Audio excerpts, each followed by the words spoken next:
চুলও পাকে নাই। মা খাদিজার চেহারার মধ্যে কোনদিন একটা বীরেদ্দা মহিলার ভাসও পড়ে নাই। মা খাদিজারে দেখলেই মনে হইতো 20 বছরের কুমারী। আমার আল্লাহ মা খাদিজাকে এমন করে বডিটা রাইখা দিছে যেন আমার নবী খাদিজারে দেখা মন খারাপ না করে। এ বাজানেই খাদিজা বলতেছে, নবী গো, আপনার মেসাক দিয়ে আমার মেসাক করে দিবেন, আর একটা কাজ আপনি আমার সাথে ওয়াদা করেন, আমি ইন্তেকালের পরে আমার লাশ কেউ ধরবে এটা করতে দিবেন না। আপনি নিজে ছোট বাচ্চার মতো কোলে করে আমার বাবার দান করা মাকামে হুজুন জান্নাতুল মুআল্লা কবরস্থানে শোয়া দিবেন। আমি কোন পরপুরুষের কোলে উইঠা যাব অথবা তাদের পালকিতে উইঠা মৃত্যুর খাট পাশে উইঠা আমি কবরস্থানে যাব না। আমি কবরস্থানে যাব আমার স্বামীর হাতের উপরে বসিয়া। বাবা, যারা দেখছেন, আমি মা খাদিজার বাড়িতে বসে এবার একটা লাইভ দিছিলাম, যেখানে মা খাদিজার বাড়ি ছিল এই আগের সপ্তাহ বৃহস্পতিবার মা খাদিজার বাড়িতে দেখে আমি একটা লাইভ দিছিলাম। এই যে সেই খাদিজার বাড়ির পাহাড় মাকামে হুজুর, এই বাড়ির থেকেই মা খাদিজা 3 বেলা খাবার লইয়া নবীর কাছে যাইতেন গো। আমার ওই পাহাড়, আমার ওই লাইভ দেখে যারা কমেন্ট করছেন এত সুন্দর সুন্দর, আমি দোয়া করি জীবন ওই পাহাড়টাই একবার দেখে আইসেন বাবা। 250 ফুট উঁচা পাহাড়টা 3 বেলা স্বামীর জন্য উঠতেন আর নামতেন। আমরা 2 তলা বিল্ডিং উঠতে কত কষ্ট হয়, আর 250 ফুট পাহাড় উঠি আমার নবীর জন্য মা খাদিজা গরম কাপড় লইয়া 3 বেলা উঠতেন আর নামতেন।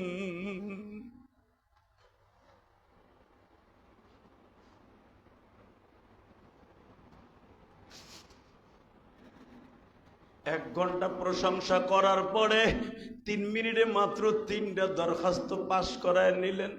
1 নম্বরে জামাটা দিবেন, 2 নম্বরে মেসাকটা দিবেন, 3 নম্বরে নিজে কোলে কইরা কবরে শোয়া আসবেন। এ আমার মা বোনেরা, ইউটিউবের মাধ্যমে যারা আজকের জুমার বয়ান, মদিনুদ্দিন মসজিদের বয়ান, মিরপুরের যারা আজকে শুনবেন গো মা, দেখেন তো জীবনে স্বামীর কাছ থেকে এরকম কোনো একটা জিনিস পাস করায় নিতে পারেন কিনা। দুনিয়ার কোন মহিলা স্বামীর দোয়া ছাড়া জান্নাত যাওয়া অসম্ভব, অসম্ভব, অসম্ভব। মা খাদিজা বললেন, দিছেন তো আমারে দিলাম। দেখেন বুখারীর মধ্যে আছে কিতাবুল লিবাসের মধ্যে মা খাদিজার বর্ণনাটা কত সুন্দর। ইসমাইল বুখারী রাহমাতুল্লাহ আলাইহি লিখেছেন, লম্বা চৌড়া হাদিস। মা খাদিজার দাফন হয়ে গেল, সুন্দর করে কাফনও হয়ে যাবে বাবা, কাফনও হয়ে গেল। আমার নবী খাদিজার দেখেন, মা খাদিজা কিন্তু লম্বা কম ছিলেন না, আমার নবীর এই কান বরাবর লম্বা ছিলেন বাবা। আমার নবী আপনার আমার প্রায় 9 ফুট থেকে 10 ফুট লম্বা ছিলেন। এ কলিজার টুকরা বাইরা, মা খাদিজা যদি 8.5 ফুট লম্বা থাকে, এইরকম ভাবে একটা কফিন বানাইয়া বিশ্ব নবী, তখন তোর জানাজার সিস্টেম চালু হয় নাই, মাক্কি জিন্দিকে কাফনের কাপড় পরাইয়াই দাফন করত, কোনো জানাজার সিস্টেম ছিল না। নবী কাফন পরাইয়া নিজের জামাটা দিয়া, নিজের পাগড়িটা দিয়া, পাও ঢাইকা বোরকা বানায়া, খাদিজার চুলগুলা যখন বুকের উপরে দিয়া, কপালে একটা চুমা দিয়া বলছিল, খাদিজা রে ঘুমা রে, খাদিজা ঘুমা।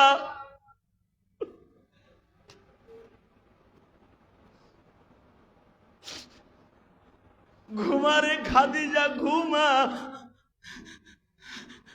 আমার উম্মতের মা ঘুমা।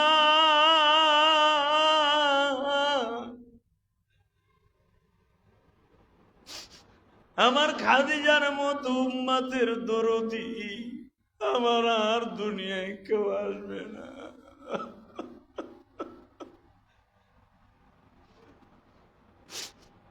স্ত্রীর দাবি পুরা করার জন্য নবী খাদিজার লাশটা কোলে নিলেন। মাকামে হুজুর থেকে জান্নাতুল মুআল্লা কবরস্থান বাবা, বের 250 250 গজ দূর বাবা, 250 গজ দূরে আমার নবী পাহাড় বেবে খাদিজার লাশটা নিয়ে নামে, পিছনে পিছনে নবীর 4টা মেয়ে যায় আর বলে আব্বা জন্মের বিদায় দিলা বাবা মায়ের মায়ের আদর আর পাইব না জমিনে।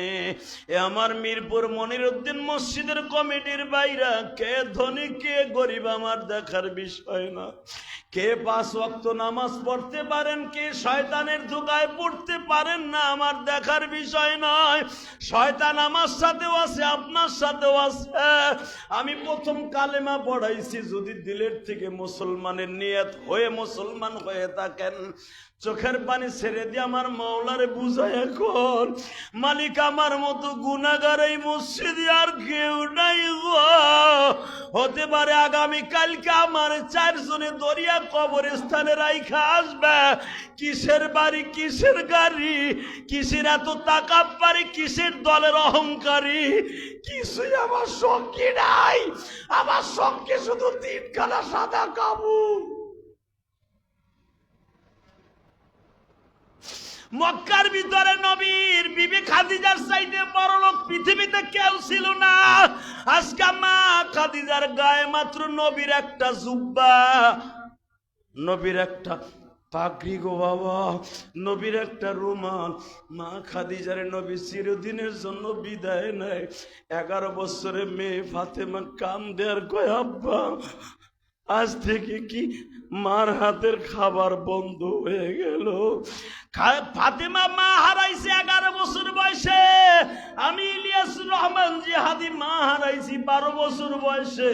ও আমার মুসল্লি ভাইরা, কে কোন ডিপার্টমেন্টে চাকরি করেন আমি জানি না, পৃথিবীতে মার চাইতে বড় দরদি এই জগতে পাইবা না।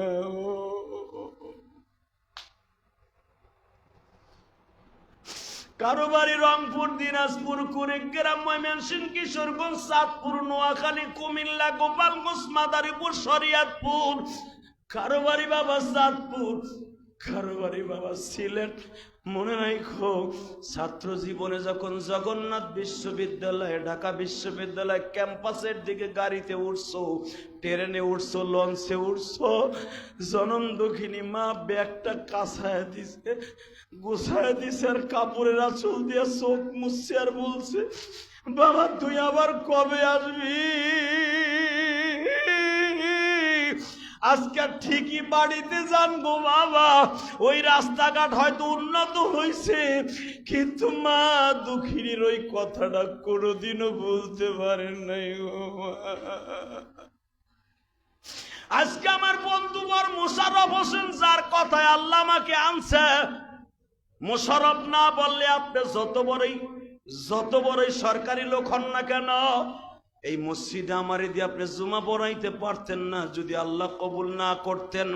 মোশাররফের সাথে একটা বন্ধুত্ব সম্পর্ক, ভাই ভাইয়ের সম্পর্ক, বলার সাথে সাথে রাজি হয়ে গেছি।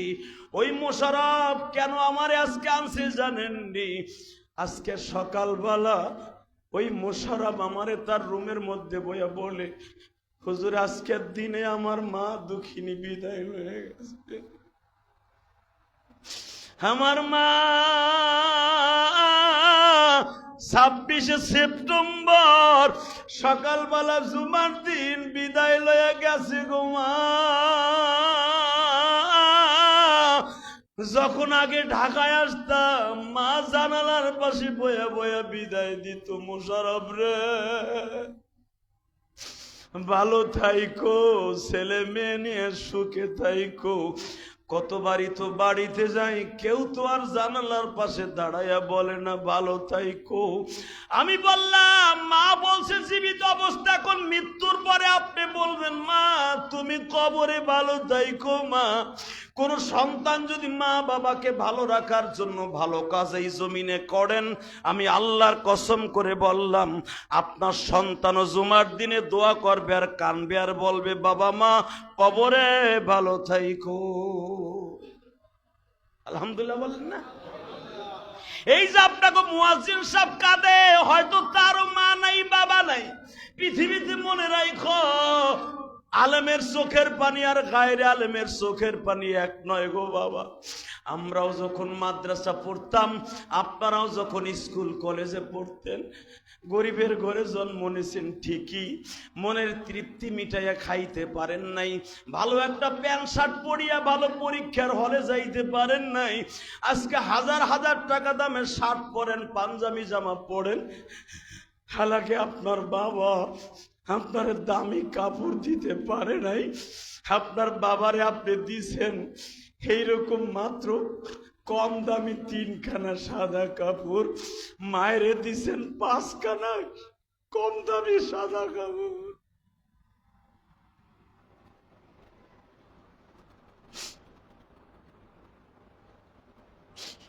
আমি গতকালকে বাবা বাড়িতে গেছিলাম, কারণ মায়ের কবরের পাশে আমি একটা বাড়ি করতেছি 40% উপরে বাবা, জাপানি সিস্টেম একটা বাড়ি করতেছি। কেন জানেন?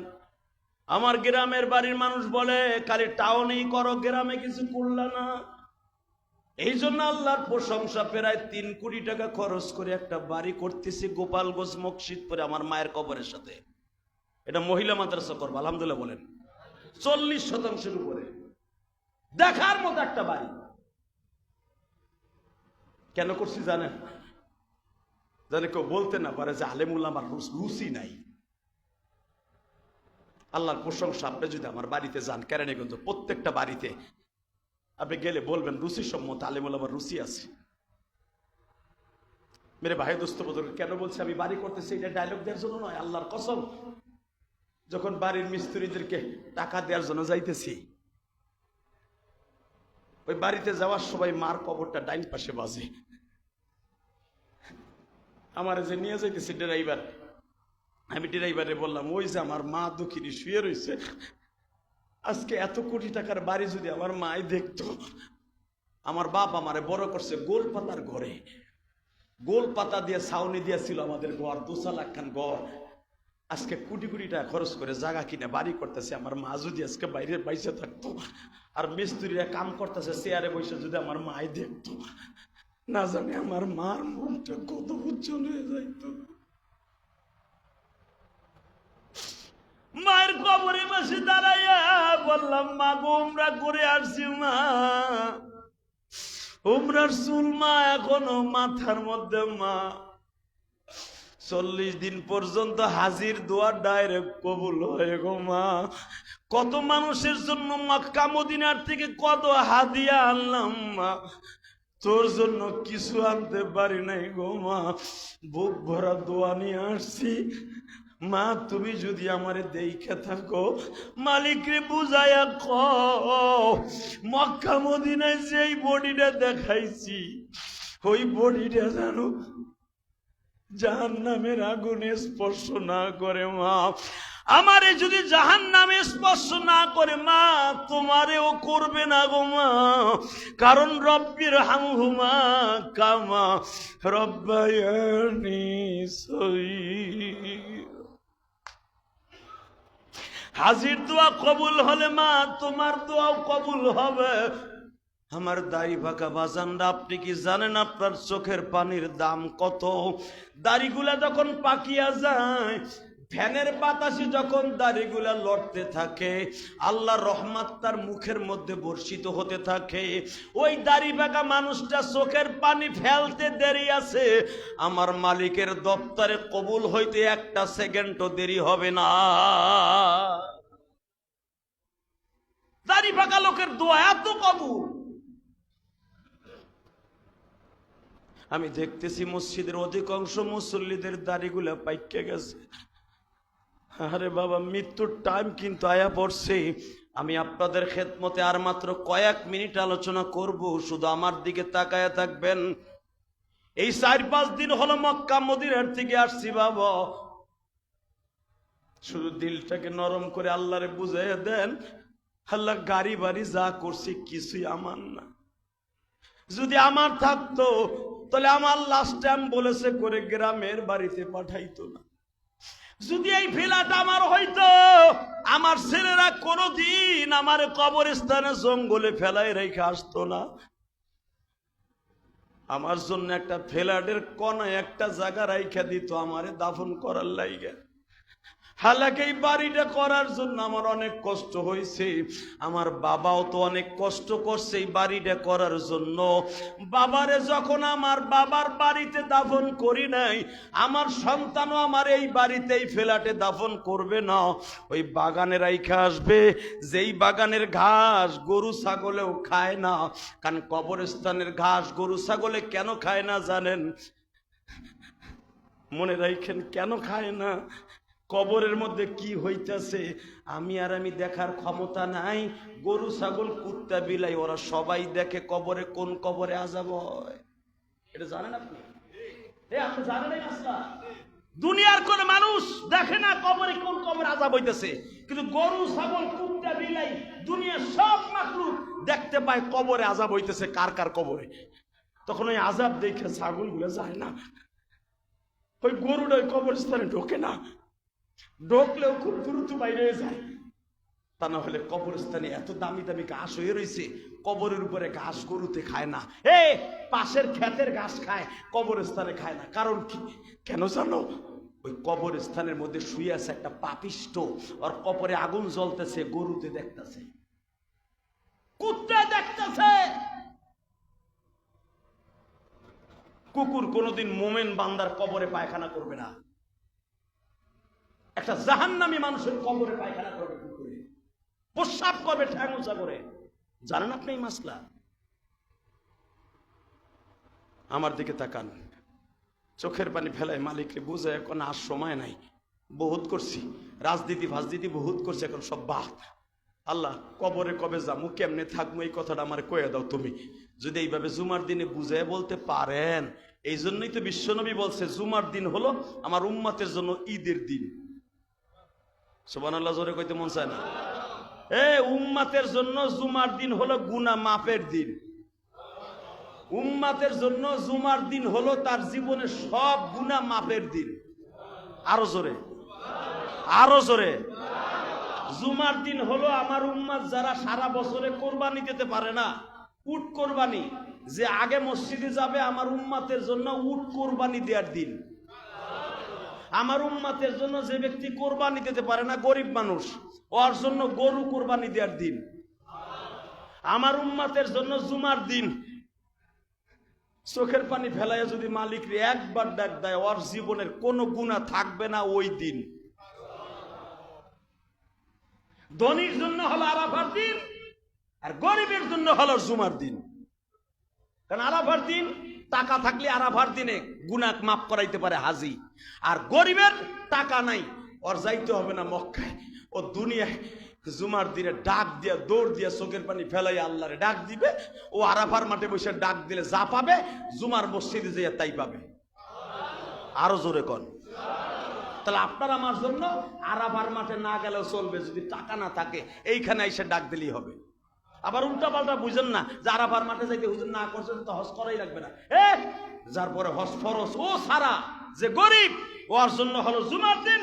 ডাক দিতে দেরি আছে, জুমার মসজিদে আইসা আরাফার মাঠে যে ডাক দিলে যেই সওয়াব, গরিবের জন্য মসজিদে আইসা ডাক দিলে একই সওয়াব। কি মনে করেন আপনি জুমার দিন? আজকে জুমার দিন গরিবের গনিমত মনে করেন। আর রবিউল আউয়ালের আলোচনা শুনতেছেন, আমার নবীর আলোচনা যত শুনবেন ততই লাভ, যত শুনবেন ততই লাভ। আমার একটা প্রোগ্রাম ছিল নবীর দাদার বাড়ির পিছনে মাক্কামে হুজুনে, এবার উমরায়। আমার বাংলাদেশি বাইরে যারা মক্কা মদিনা পরিষ্কার করে, দেখছেন না, হেরেমের ভিতরে যারা পরিষ্কার করে, সবুজ রঙের কাপড় পইরা, সাদা রঙের কাপড় পইরা, অনেক ড্রেস আছে। আবার খাকি পোশাক, আমাদের দেশের আনসাররা যে পোশাক পরে, ওই পোশাকে আবৃত করে এরা পোশাক পরিহিত করে কাবাঘর পরিষ্কার করে।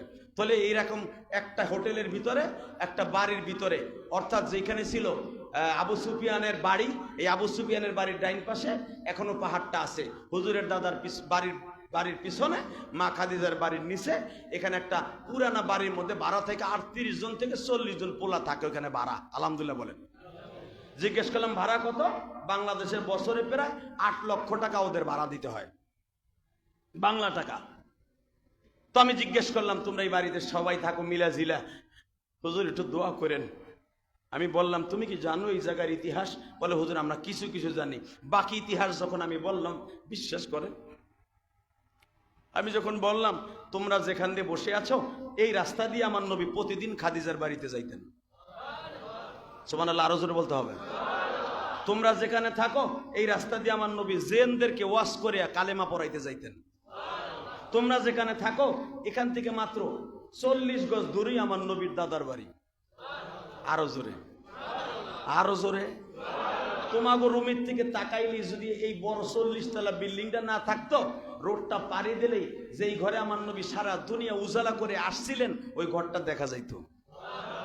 ওদেরকে যখন আমি এইভাবে এক একটা পয়েন্টে টু পয়েন্টে বুঝাইতেছি, একটা ছেলে লাভ দিয়ে দাঁড়ায় বলে হুজুর আমি এই দেশে আসছি 13 বছর হয়ে গেছে, এক যুগ। তখন এই রাস্তাঘাট ছিল না, আমি এখানে ছিলাম না, আগে ছিলাম মেসপালায়। হুজুর এখানে আসছি আমার নবীর দাদার বাড়ির সামনে দিয়া, আমি একটা জিনিস দেখছি কি, রবিউল আউয়াল মাসের 12 তারিখ হুজুর আমি যখন রাত 3টার সময় আসতেছি, হঠাৎ করে দেখি নবীর ছাদের উপর থেকে কেমন একটা আলোর জলকানে জানি বাইরে হইতেছে। আমি বললাম এই কথা কারো কাছে কইও না, কারণ আমার নবী যেদিন দুনিয়া আসছিলেন 12 অথবা 9 অথবা 8, নবীর জন্মের তারিখের মধ্যে ইখতিলাফ আছে, মৃত্যুর তারিখের মধ্যে কোনো ইখতিলাফ নাই। 12ই রবিউল আউয়াল নবী ইন্তেকাল করেছেন। আমি বললাম রবিউল আউয়াল মাসের প্রতিটা তারিখ 12 তারিখ পর্যন্ত মক্কা নগরীর ভিতরে আল্লাহ নূর, নবীর নূর দুনিয়ায় প্রকাশ পাবে। কারণ পৃথিবীতে সর্বপ্রথম আল্লাহর কোরআনের নূর নিয়ে পৃথিবীতে একজন মাত্র নবী আসছিলেন, আমার নবী। সেটা হলো তোমাকে এই বিল্ডিং থেকে সামনে পুরো রবিউল আউয়াল মাসটা আমার নবী নূর এই জমিনে নামতে থাকবে। এটা যারা ধরে নিতে পারবে তারাই হবে কামিয়াব। আর সবচাইতে নবী নূর হলো আমার মাবুদের কোরআন। এই কোরআনকে যারা বুকে নিয়া, কোরআনের ছাত্রদেরকে যারা বুকে নিয়া আল্লাহর প্রশংসা করবে, কসম খোদার এই মানুষটা হাসতে হাসতে জান্নাতে যাবে। যদি কোন কোরআনের নূর আমি পামু কই, বেশি দূরে যাইতে হবে না, এই মসজিদের সাথে একটা এতিমখানা হেফজখানা মাদ্রাসা, কথা কন না কেন? আমার মাদ্রাসার দোতলায় আমি হেফজখানা করছি, আমার হেফজখানায় প্রায় 40 জন ছাত্র। আমি কাউরে কই না যে আমার মাদ্রাসায় 1 বস্তা চাউল দেন, আমি কেউ বলতে পারবে না যে আমার মাদ্রাসায় 1 বস্তা ডাউল দেন, কারণ আমি ওয়াজ করি আমার এতিমদের জন্য। আলহামদুলিল্লাহ বলেন। আমি ওয়াজ করে যে হাদিয়া পাই, আমি মসজিদ মাদ্রাসা করি। আমার প্রত্যেকটা পাট আমার ইনকামের রাস্তা কোথায় কোথায় খরচ করব এটা আমার জানা আছে। এই জন্য আল্লাহ আমার দেশেও এত পরিমাণ আল্লাহ আমার দিছে যেটা আমি জীবনে কল্পনাও করতে পারি নাই। আমি যেদিকে যাই সেদিকে টাকা, যেদিকে যাই সেদিকে টাকা। এ টাকা আবার টাকার পিছনে দৌড়ার লাগে নিবিয়া, টাকা আমার পায়ের কাছে পড়বে, কথা ঠিক না বেঠিক? কিসের টাকার পিছনে আমি দৌড়াবো? ওই মালিকের পিছনে দৌড়াবো। ওই মালিকের পিছনে দৌড়াইলে মালিক টাকাকে আমার পায়ের নিচে ফেলবে। যখন বাংলাদেশের বাইরে যাই, প্রবাসীরা এত ভালোবাসা দেয়, এত পরিমাণ টাকা দেয়, কল্পনাও করতে পারবেন না। আমাদের লেভেলে যত বক্তা বাংলাদেশে আছে, এক একটা সফরে একটা বক্তা 1 মাস যদি সফর করে, ইনশাল্লাহ 80 লাখ 90 লাখ টাকা নিয়ে আসা কোনো ব্যাপারই না 1 মাসে। টাকার পিছনে আমি দৌড়াবো না, টাকা তো আমার দাবড়াইতেছে। টাকা নেই দিকে। আপনি যদি দুনিয়ায় শান্তি পাইতে চান, আখিরাতে শান্তি পাইতে চান, কোরআনের নূরটাকে অন্তরে ঢুকান। আলহামদুলিল্লাহ বলেন, আরো জোরে বলেন, আরো জোরে। আসেন আমি নিজে আপনাকে প্রত্যক্ষদর্শী হিসাবে আমি নিজেকে দিয়ে আমি আপনাকে বুঝাই দিয়া যাই। হে কলিজার দোস্ত আমার, আপনিও মানুষ, আমিও মানুষ। আমি আলেম হয়েছি দেখে যে আপনাকে চাইতে অনেক দামি হয়ে গেছি তা না। এখানে এমন লোক আছে আমার চাইতে অনেক দামি আমলের দিক দিয়ে। আমি বক্তা হয়েছি দেখে, জুমার খতিব হয়েছি দেখে আমার অনেক দাম না। আমার চোখের পানির চাইতে আপনার চোখের পানির দাম বেশি।